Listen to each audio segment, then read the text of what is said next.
Hello guys! Hello Scorpio! Welcome dito sa aking channel. Kapalaran 888 Scorpio. Okay, alamin natin Scorpio kung anong messages, vibration, gabay, energy para sa inyong lahat. This is general reading, so I hope na makuha natin ang lahat ng baraha na para sa atin. Okay? So I'm just checking. Scorpio, I hope na nasa mabuti kayong kalagayan sa ngayon. Okay, balasahin natin, Scorpio.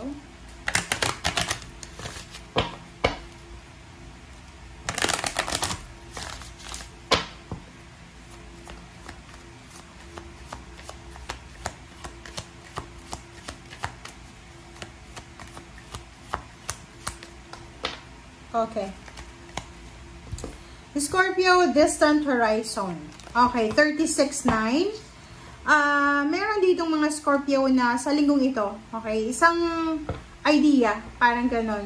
Possible na sa linggong ito ay magkakaroon ka ng ideya na mag-travel. Pwede nga, bigla lang na papasok sa isip mo na, ay, pwede ako mag-travel, pwede ako magbakasyon, pwede ako magpahinga, parang ganon. Or, isang idea, this is working abroad, parang kung ikaw ay nasa Pilipinas na Scorpio, maraming beses na sa buhay mo na pinag-isipan mo kung ano ba yung para sa'yo na blessings. And this official person, officially na siya talaga. So, ibig sabihin, sure na. Okay? So, kung ikaw ay Scorpio, na matagal ka nang nag-iisip na mag-travel, mag-relocate, pwedeng mag-apply ng trabaho sa ibang lugar, sa ibang bansa, sinasabi ng barahan na officially na siya. So, it's official. So, kung ano man tong plano mo, talagang siguradong-sigurado ka na. Okay, let's check. Second deck tayo, guys.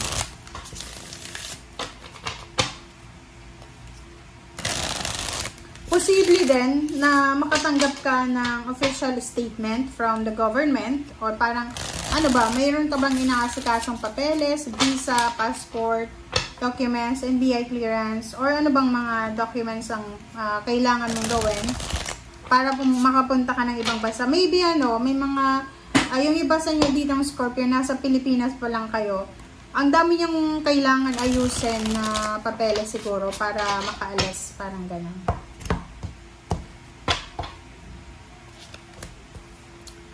Alright. First card natin is the Fool. Next is Justice. Oh, this is contract. 9 of Wands. Okay. And 9 of Pentacles. So, 99 plus the Devil. Wow. Okay. Sa ilalim mo dito is King of Swords. This is your direction. Talagang sobra-sobra yung excitement. Oh, diba?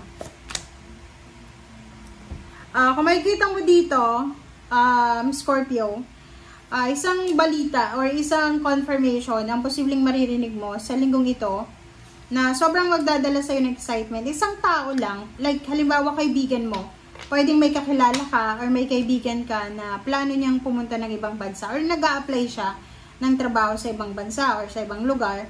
And nakikita ko sure dito na posibleng medyo magkakaroon ka din ng idea or kung matagal mo na yung plano, sobrang excited ka kasi may kasama ka na. May kasama ka nang mag-apply ng trabaho and nakikita ko yung direction. Ang direction mo papunta sa yung pangarap. Sobrang motivation to. Please comment down below sa mga Scorpio na nasa ibang bansa na pwedeng hindi ka masyadong kontento sa trabaho mo dyan. Saang bansa ka ba? Pakilagay sa comment section. Maybe hindi ka kontento sa trabaho mo, sa sweldo mo, and you're planning na mag-level up sa buhay. So, dito sinasabi ng barahan na excited ka kasi alam mo na yung pangarap mo ay pwede mo pang matupad. Excited ka sa direction na tinatahak mo. Alright. So, the Fool and Justice. Sinasabi ng barahan sa'yo dito na wait lang. Gumalaw siya. Pwedeng new contract siya. So, possible talaga dito na may mga Scorpio na pipirma kayo ng kontrata. New contract, new contract signing, new contract offer, documents, paper, parang ganon. Ang justice dito, this is ano to, balance, money, parang ganon. So, yun, pwedeng makatanggap ka ng bagong kontrata, pwedeng makatanggap ka ng bagong, parang ano to karma. It's a good karma siya. And hard-earned money to kasi nandito yung 9 of Wands. So, ibig sabihin, kung ano man tong magsisimula sa'yo, kung ano man tong gagawin mo, possible siya na marami kang ano dito marami kang parang luha, pawis na inexert para makuha ito. Okay? So, yung zero the full dito, this is new beginnings. New beginnings na talagang deserve mo. Okay? This is a good karma. And yung 9 of Wands dito is sinasabi ng barahan na siguro ang tagal mo tong hinintay. Ang tagal mo yung pinagpaguran. Or maybe nasa ibang bansa ka na and nakikita mo yung mga ipinundar mo sa Pilipinas na maganda na siya. Or parang unti-unti kang nakakapundar. Parang ganun. 9 of Pentacles, sinasabi ng barahan na may mga, kumbaga yung yung 9 of Pentacles is near to completion na yung money. Yung financial abundance mo, financial prosperity and abundance ay near to completion na siya. So, ibig sabihin, left and right, Scorpio, kahit saan ka pumunta, left and right, may mga opportunities ka na posibleng ipipresent sa iyo ang universe na pwede mong pagkakitaan. Okay? So, ibig sabihin, kahit saan ka pumunta or nasan ka man sa ngayon, pwede kang kumita. Kumita ng pera, magkaroon ng mga connections, ang kaibigan na pwedeng matulungan ka financially. Kumbaga, near to completion to Marami kang pangarap sa buhay. But the devil is here. May mga temptation dito na posibleng pwedeng makasagabal sa kung ano man na gusto mong gawin sa buhay. So, yun lang. Ngayong linggong ito, iwasan natin yung mga sagabal sa buhay natin. Alam mo, yung mga tao na feeling mo sila yung magiging sagabal sa plano mo sa buhay, or yung mga tao na alam mo na hindi maganda para sa energy mo. Okay? 4 of Wands and 2 of Wands. Prince of Discs, so earth signs. Wow, congratulations, ang ganda ng baraha mo na to. Ang mga Scorpio na to ay sobra-sobra silang family oriented sa linggong ito.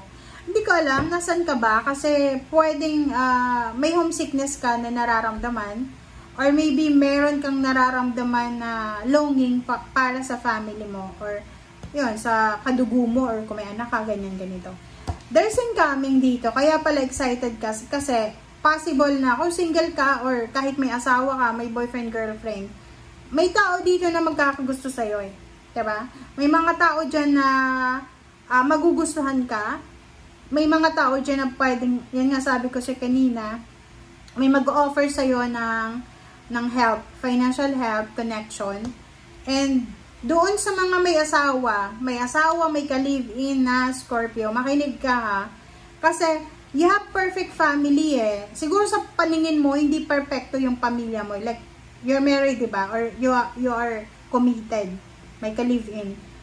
Siguro iniisip mo, hindi maganda yung relationship mo Away ko ng away, may mga differences. But, ngayon, mayroong temptation ka. Maybe this week or maybe October or pwedeng sa buong taon ng 2025 or 26. Pwedeng may temptation. Lalo kung nasa long distance relationship kayo. Matitempt ka siguro. Kasi ang taong ito na mag-o-offer sa'yo ng love life is hindi lang siya, hindi siya mahirap mayaman siya. May pera siya, stable yung finances niya, and at the same time, gusto niyang tumira sa ibang bansa, or pwedeng nasa ibang bansa na to, pwedeng ibang lahi siya, or possible na siya anong tawag dyan? Pinoy siya, pero nag-migrate na siya sa ibang bansa. So, kung makikita mo dito, ngayong last week, hindi to ngayon, ngayong linggo, last week pa to ng September, medyo magdadalawang isip ka. Meron ka ditong choices Parang hindi mo alam kung ano yung uunahin mo, if it's your intimate family or yung bago ngayon na nagpapakilig sa'yo. So, please comment down below kung may asawa ka, alam mo na kung anong gagawin. Kasi that's temptation. Okay? Thank you guys. Bye!